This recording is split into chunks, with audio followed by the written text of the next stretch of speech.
Pasca bebas dari kasus pembunuhan Vina dan Eki, Peggy Setiawan membantah semua kesaksian Aep yang mengaku melihat Peggy berada di lokasi pembunuhan Vina dan Eki. Tim kuasa hukum dari 7 terpidana kasus pembunuhan Vina pun melaporkan Aep ke polisi atas dugaan kesaksian palsu.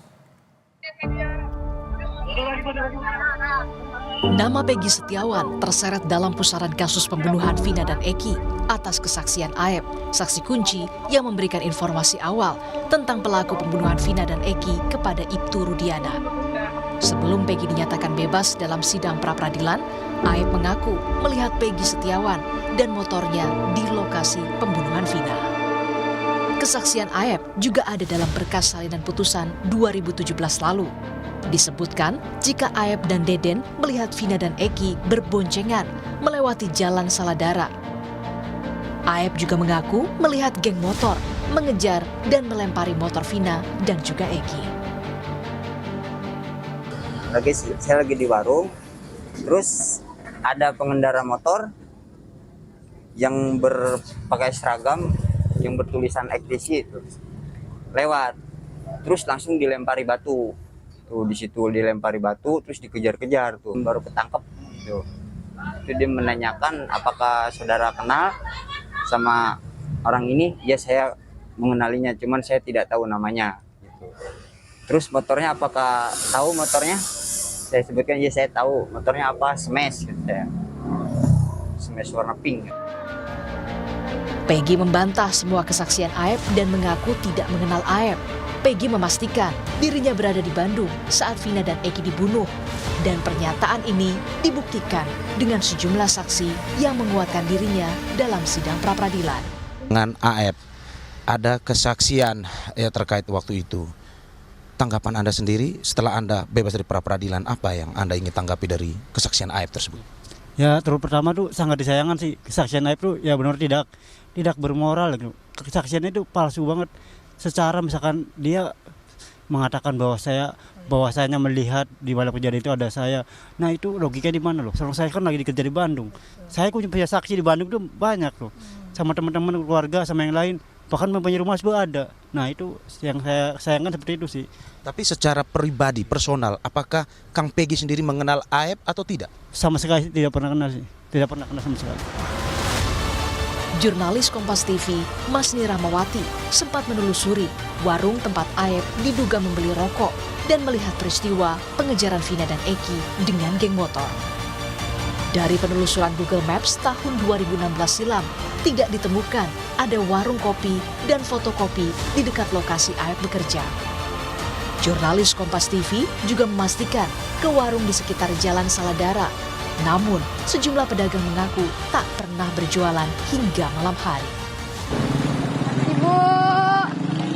Ibu, saya mau nanya. Itu di sini di depan itu yang ruko itu ada warung fotokopi, terus ada warung kopinya nggak, Bu? Nggak ada. Nggak ada. Itu khusus fotokopi, jual buku-buku, alat tulis, itu aja. Kalau warung kopi di sini di mana? Paling dekat? Nggak ada. Nggak ada. Ada juga di sana di dekat lampu merah. Itu yang punya Madura. Jauh. Jauh. Ada berapa meter ke sini? 200-300 meter? 200-an kalau nggak salah. Dari sini lampu merah paling juga 200. 200 ya. Setelah Peggy dinyatakan bebas, mantan Kabar Reskrim Susno 2J menyebut penyidik Polda Jawa Barat harus membuktikan kebenaran kesaksian Aep. Susno menyebut jika kesaksian Aep bohong, maka bisa disangka sebagai pelaku karena diduga berada di lokasi dan mengetahui detail peristiwa pembunuhan Vina dan Eki. Yang ditangkap, nama terpidana yang sekarang mendekam di dalam penjara, termasuk yang sudah keluar Saka Tatal, itu keluar dari mulut Rudiana. Saya udah baca berkasnya. Ya. Dari mana Rudiana tahu? Itu dari Aep. Nah, dari mana Aep tahu? Jelas kalau Aep berbohong. Aep ada dua kemungkinan. Satu, dia berbohong. Dua, dia pelaku. Masa dia tahu persis? Kalau tahu persis berarti dia ada di lokasi dan bersama-sama dengan kelompok yang melakukan kejahatan itu. Jadi dua kemungkinan Aep ini. Hari ini, tim kuasa hukum 7 terpidana kasus pembunuhan Vina dan Eki melaporkan Aep ke polisi atas kesaksian palsu. Tim Liputan, Kompas TV. Tak pernah dihadirkan di persidangan, namun kesaksian Aep menjadi dasar penetapan tersangka bagi Peggy dan dasar vonis hakim untuk 8 narapidana kasus pembunuhan Vina. Pasca penetapan Peggy sebagai tersangka dibatalkan, Hakim Pengadilan Negeri Jawa Barat dalam sidang pra-peradilan, Aep dilaporkan polisi atas dugaan kesaksian palsu. Apakah jika terbukti kesaksian Aep ini palsu, bisa berdampak pada proses hukum PK yang diajukan 5 narapidana? Kita bahas bersama Peggy Setiawan dan Ibu Kartini, Ibunda Peggy yang sudah hadir di studio. Terima kasih Mas Peggy, Ibu Kartini sudah menyediakan waktu untuk datang ke studio Kompas. Dan juga penasihat ahli Kapolri, Pak Arianto Sutadi melalui sambungan Zoom, dan kuasa hukum terpidana Bang Nikolai Aprilindo. Selamat sore Bang Nikolai, Pak Arianto, terima kasih sudah bergabung bersama kami. Selamat sore. Ya, terima kasih waktunya. Saya ke Mas Peggy. Mas Peggy, gimana nih? Sekarang lagi ke Jakarta, sekarang menetap di Cirebon dulu ya, belum balik ke Bandung ya? Untuk saat ini kami sedang menetap di Cirebon dulu. Nanti untuk kedepannya kita bakal ke Bandung lagi. Oke. Tapi ada keinginan dalam waktu dekat untuk kembali bekerja? Itu sangat pasti itu. Itu adalah hal yang sangat utama. Saya waktu dalam kerja sudah ingin sekali merasakan kembali melanjutkan aktivitas lagi. Oke, Mas Peggy, ini kan Aep dan Dede saat ini dilaporkan oleh kuasa hukum 7 terpidana. Mas Peggy kenal dengan Aep? Tidak sama sekali, tidak pernah kenal sama sekali. Dengan Dede? Tidak kenal. Atau mungkin ada teman dari Mas Peggy yang kenal dengan Aep dan Dede? Tidak pernah. Tidak ada. Atas kesaksian Aep ini, bagaimana Mas Peggy menanggapinya? Ya menurut saya sangat disayangkan sih. Karena kesaksian itu adalah bohong. Mereka mengatakan Aep ini mengatakan bahwasannya di malam kejadian itu dia melihat saya mengendarai motor warna pink yang melakukan kejahatan seperti itu. Itu salah. Maksudnya salah gini. Motor saya sejak Januari 2016 udah dicat warna ungu kuning. Jadi logikanya itu dari mana warna pink pas malam kejadian itu seperti itu. Ada nggak yang tahu kalau motor Mas Peggy udah dicat? Ada banyak sekali, bahkan sekitar tetangga saya juga tahu, teman-teman saya tahu, keluarga saya tahu. Bahkan pas waktu dibawa sama polisi juga motor udah warna ungu kuning. Oke, tapi kalau dari rekaman atau catatan media sosial sempat difoto juga tuh motor bahwa sudah dicat warnanya ya, jadi tidak sesuai dengan kesaksian Aep. Siap. Oke, Bu Kartini, bagaimana Ibu saat ini melihat Mas Peggy udah kembali berkumpul bersama keluarga? Alhamdulillah saya sangat senang dan bahagia Peggy bisa berkumpul bersama keluarga. Baik, saya langsung ke Pak Arianto Sutadi, penasihat ahli Kapolri. Pak Arianto, kalau dilihat dari struktur ataupun rekonstruksi kasus saat ini yang bisa diduga atau diperkirakan akan semakin ada titik baru, babak baru. Menurut Anda, apakah dari pihak kepolisian sendiri harus membuka kasus ini dari awal atau seperti apa? Ya, jadi kemarin ya dari kemenangan Pak Peggy itu melakukan gugatan pra-peradilan dan itu penetapan tersangkanya itu dinyatakan tidak sah oleh hakim, maka penyidik ya pasti akan mematuhi bahwa si Peggy itu kemudian pasti akan di SP3 dan kabarnya kan sudah di SP3 ya. Nah, kemudian langkah yang ditempuh oleh penyidik adalah penyidik ini sampai sekarang masih mempunyai utang tugas, yaitu menyelesaikan dulu pengejaran pada 3 DPO yang diputus di dalam pengadilan tahun 2017 itu. Gitu. Nah kemarin kan dalam melanjutkan pengejaran DPO itu kan dari 3 tersangka itu kemudian kan ternyata hanya bisa mengejar 1 karena yang 2 itu kemudian ternyata kurang informasi ya karena dicabut oleh para saksi yang dulu dan kemudian sedangkan saksi yang kooperatif yaitu Sudirman itu hanya menyatakan bahwa yang ada itu sebenarnya yang cuma 1 itu si Peggy. Nah kemudian si Peggy itu dicek kembali apakah itu memang Peggy Peron atau Peggy Setiawan itu sama apa tidak, ternyata penyidik berkeyakinan gitu tapi kemudian kan itu sudah dipatahkan oleh hakim kan gitu. Maka langkah penyidik adalah 1, mencari barang bukti baru untuk menyatakan bahwa Peggy ini adalah Peggy yang dimasukkan di dalam apa itu. Yang kedua, menunggu PK gitu. Kalau PK itu kemudian diajukan dan kemudian memenangkan, dikabulkan, otomatis putusan yang dulu itu batal semua kan.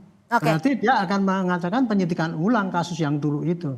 Itu kurang lebih begitu. Oke, saya ke Pak Bung Nikolai Aprilindo, kuasa hukum dari terpidana. Ini kan saat ini laporan sudah masuk ya ke Barreskrim Polri terkait dengan dugaan laporan palsu untuk Aep dan juga Dede.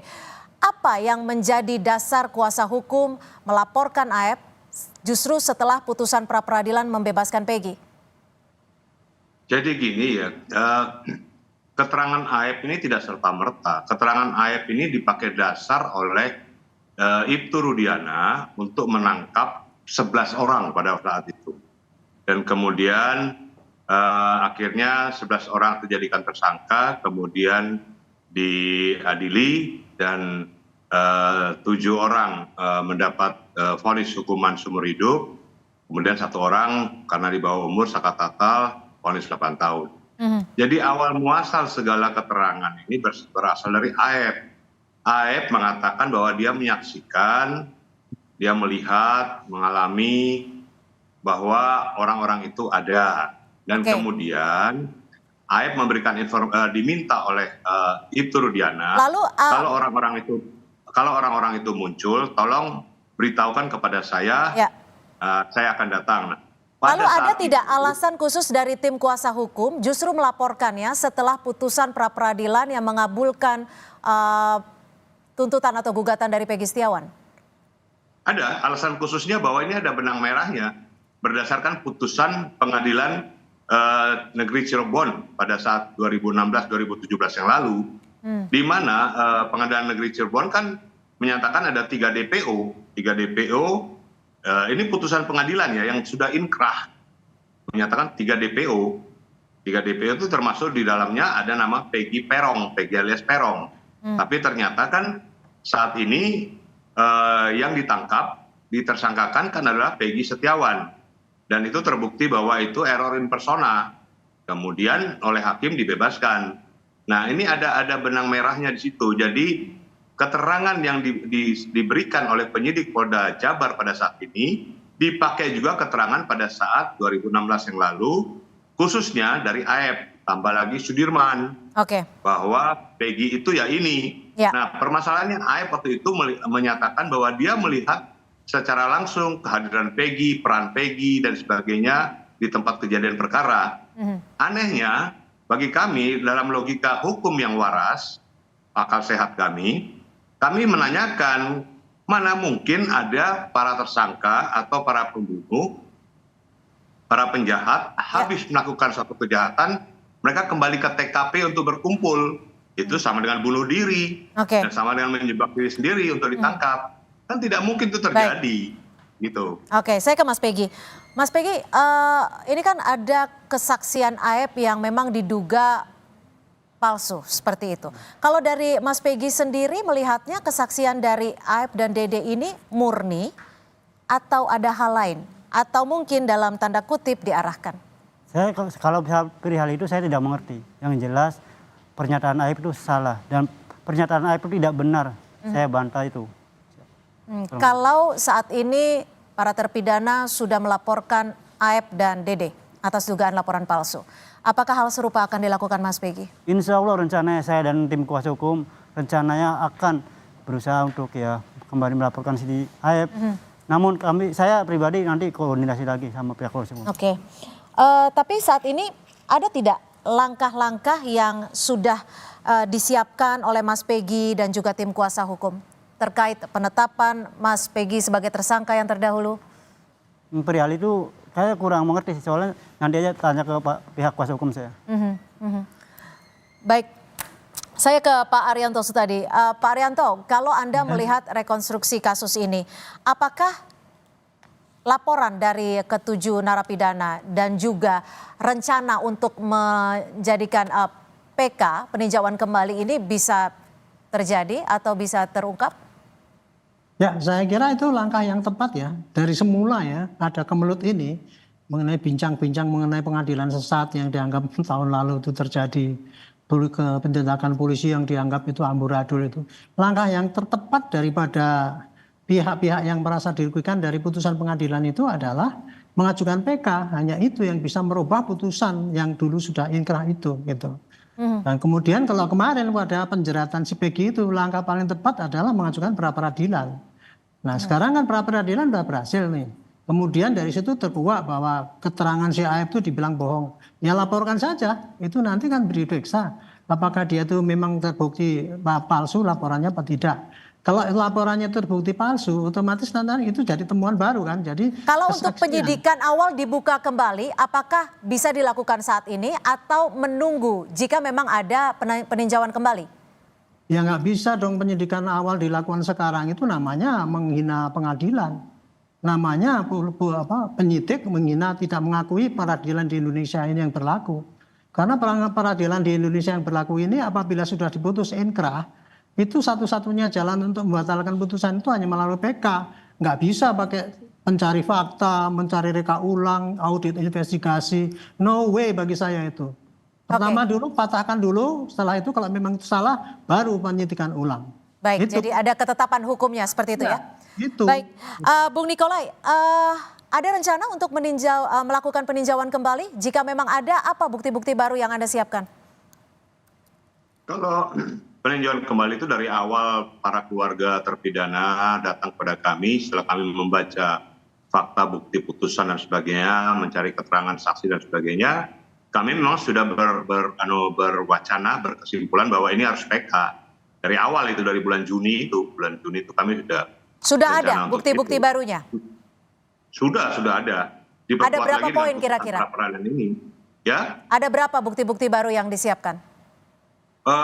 Saya tidak bisa mengekspor di sini ya, tidak bisa mengekspos di sini karena itu bukti-bukti baru itu akan kami sampaikan pada saat kami mengajukan PK. Yang jelas PK tetap kami akan ajukan, dan satu hal saat ini PK yang dilakukan Saka Tatal sudah diterima oleh Pengadilan Negeri Cirebon untuk dilakukan PK. Hari Rabu yang depan akan dilakukan PK. Itu untuk Saka Tatal. Kalau untuk 7 terpidana lainnya? Kami lengkapi bukti-bukti yang ada, kemudian kami formulasikan dalam satu